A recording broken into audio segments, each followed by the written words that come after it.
نحمده ونصلي على رسوله الكريم بسم الله الرحمن الرحيم ومن يطع الله والرسول فأولئك مع الذين أنعم الله عليهم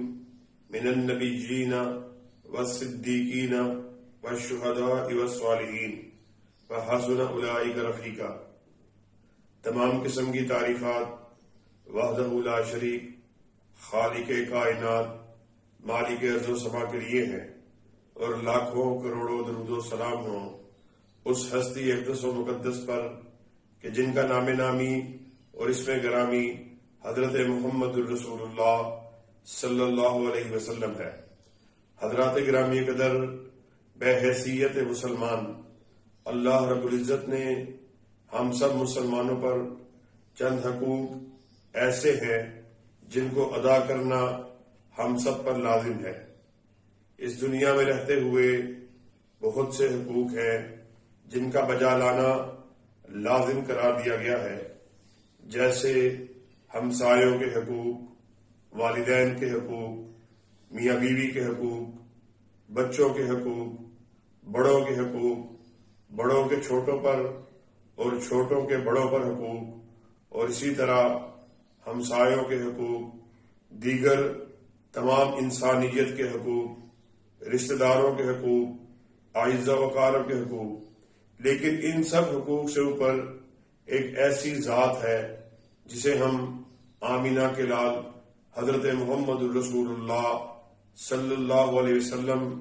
ان کے حوالے سے اللہ رب العزت نے ہم سب مسلمانوں پر چند حقوق جن کو ہم سب پر واجب کر دیا گیا ہے، آج سے آپ کے سامنے سلسلہ وار ان حقوق پر بات کرنے کی کوشش کی جائے گی۔ سب سے پہلا حق جو ہم سب پر آخری نبی حضرت محمد الرسول اللہ صلی اللہ علیہ وسلم آپ کی شخصیت کے حوالے سے ہم سب مسلمانوں پر واجب الادا ہے، وہ یہ ہے کہ کہنے والا اور سب سننے والے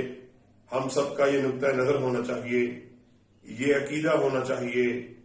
یہ سوچ ہونی چاہیے، یہ فکر ہونی چاہیے کہ آقا کائنات اس دنیا میں سب سے اعلیٰ ہیں، سب سے افضل ہیں، سب سے برتر ہیں۔ آپ جیسا نہ کوئی آیا نہ قیامت کی دیواروں تک آ سکے گا، اور آپ کی بلندی، آپ کی بزرگی، آپ کے مرتبے اور مقام کا کیا تذکرہ کیا جائے کہ جس کے بارے میں عرش والے کا خود ارشاد عالی ہے، وَرَفَعْنَا لَكَ ذِكْرَكَ، اے میرے حبیب ہم نے تیرے ذکر کو بلند کر دیا۔ حضرات گرامی قدر، یہ ہمارے ایمان کا لازمی جزو ہے، اس بات کا اقرار کرنا، اس بات کو اپنے دل سے اس بات کی تصدیق کرنا، اس بات کا اقرار کرنا کہ آقا کائنات آپ سے اعلیٰ، آپ سے بڑی، آپ سے برتر، آپ سے بزرگ کوئی ہستی نہ اس دنیا میں آئی ہے اور نہ قیامت تک آنے والی ہے۔ اور اس بات کا اقرار کرنا کہ اللہ کے فضل و کرم سے آقا کائنات آپ کا پوری کائنات مل کر بھی آپ کے وزن کا، آپ کے مقام کا،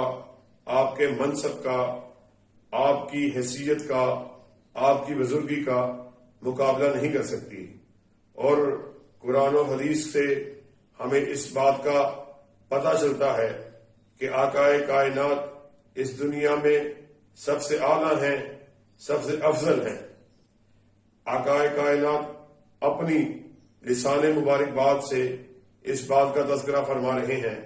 آپ کا ارشاد عالی ہے کہ ایک دن میں وادی بدخاں میں بیٹھا ہوا، آسمان سے دو فرشتوں کا نزول ہوا، ان دونوں نے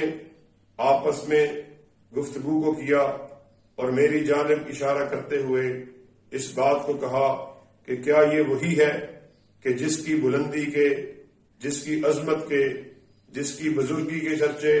ہم آسمان عالم پہ سنا کرتے ہیں؟ تو دوسرے فرشتے نے جواب میں کہا، نام ہوا،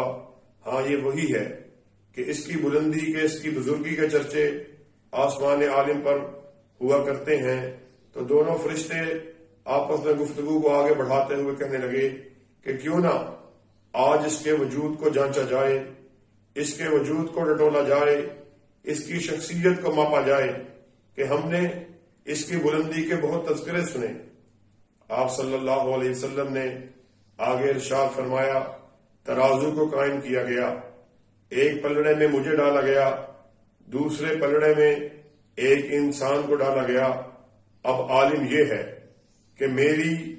طرف کا جو پلڑا تھا، جس پلڑے میں مجھے ڈالا گیا، وہ پلڑا بھاری ہو گیا۔ فرشتے آپس میں کہنے لگے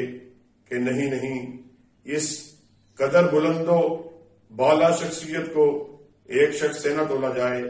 آقا کائنات نے ارشاد فرمایا، پھر مجھے ایک سے نہیں تولا گیا بلکہ 10 سے تولا گیا، 20 سے تولا گیا، 50 سے تولا گیا، 100 سے تولا گیا، 1000 سے تولا گیا، 10,000 سے تولا گیا۔ پھر وہ وقت آیا، ایک پلڑے میں پوری انسانیت کو ڈال دیا گیا اور دوسرے پلڑے میں مجھے تنہا ڈالا گیا۔ عالم یہ ہے میرا پلڑا بھاری ہو گیا اور پوری انسانیت کا پلڑا ہلکا ہو گیا، اور اس بات پر مہر تصدیق کو سخت کر دیا گیا، پوری کائنات مل کر بھی آقا کائنات کے وجود کا، آپ کی عظمت کا، آپ کی بلندی کا مقابلہ نہیں کر سکتی۔ تو سب سے پہلا حق جس کو آپ کے سامنے بیان کرنے کی کوشش کی گئی ہے وہ یہ ہے کہ ہمارا بحیثیت مسلمان یہ عقیدہ ہونا چاہیے کہ آقا کائنات کی شخصیت کا مقابلہ کوئی دنیا بلکہ پوری کائنات مل کر بھی آقا کی شخصیت کا مقابلہ نہیں کر سکتی۔ اور یہ تو میں نے آپ کے سامنے آقا کی جسمانی بلندی کے متعلق بات کو بیان کیا ہے۔ انشاءاللہ آگے آنے والی ریکارڈنگ میں آقا کائنات کی روحانی بلندی کا تذکرہ بھی کیا جائے گا۔ وآخر دعوانا ان الحمدللہ رب العالمین۔